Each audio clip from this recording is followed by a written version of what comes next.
Hello friends.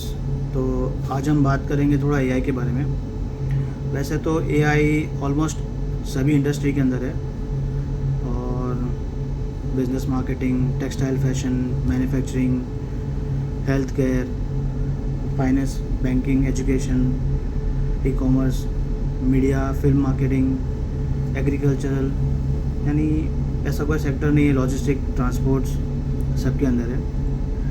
और बहुत ही deeply घुस चुका है एआई।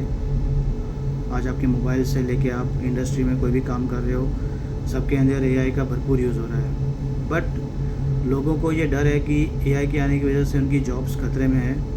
तो जहाँ तक मैं मानता हूँ, जॉब्स खतरे में नहीं है। आप एआई का यूज़ करिए और एफ़र्ट कम लगेगा बस। यानी जो टाइम ज़्यादा लगता था ना, वो टाइम कम लगेगा।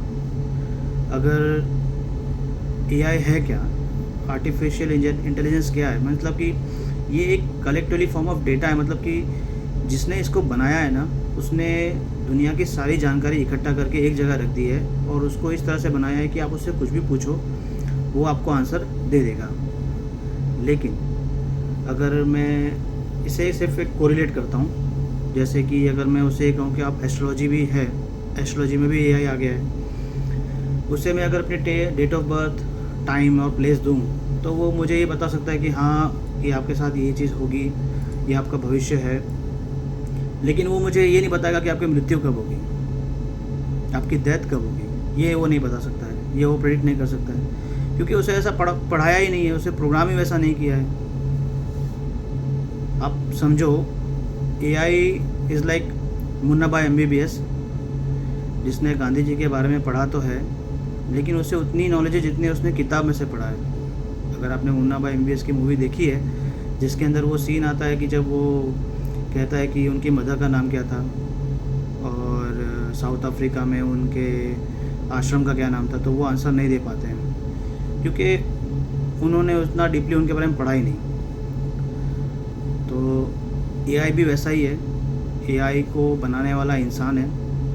इंसान ने जितना पढ़ा है, समझा है, उसने उसको उतनी नॉलेज दे दी है कि तुम इतना इस तरह से, अगर आप तुमसे कोई भी पूछे कि XYZ कोई भी क्वेश्चन आए, तो तुम उसका आंसर दे सको। और एक और एग्ज़ाम्पल ऐसे लूँगा कि अगर मैं अगर अपनी टिकट्स बुक कर रहा हूँ, जैसे अहमदाबाद से दिल्ली जाना है, और मैंने एआई को कहा कि तुम मेरी टिकट्स बुक कर दो, तो वो नहीं कर सकता है, क्योंकि उसके पास उतनी अथॉरिटी नहीं है ना। गवर्नमेंट ने भी एक रूल्स और रेगुलेशंस बनाई है कि वो इसको क्रैक नहीं कर सकता है। वो आपके अकाउंट डिटेल्स नहीं ढूंढ सकता कि मुझे इसका ट्रांजेक्शन्स कहाँ से करना है, मुझे इसकी पेमेंट कहाँ से करनी है। अगर मुझे टिकट बुक करनी है तो मुझे इसका अकाउंट तो यूज़ करना पड़ेगा पेमेंट करने के लिए।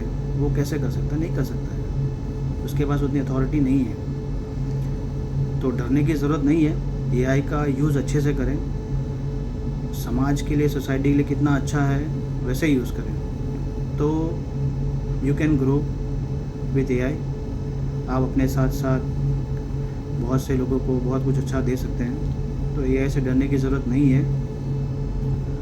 तो एआई से डरने की ज़रूरत बिल्कुल भी नहीं है। बस आप ट्राई करें कि आप इसका कितना अच्छे से यूज़ कर सकते हैं, और आप अपनी सोसाइटी में कितना बेस्ट अपना आउटकम दे सकते हैं। Take care, have fun, enjoy.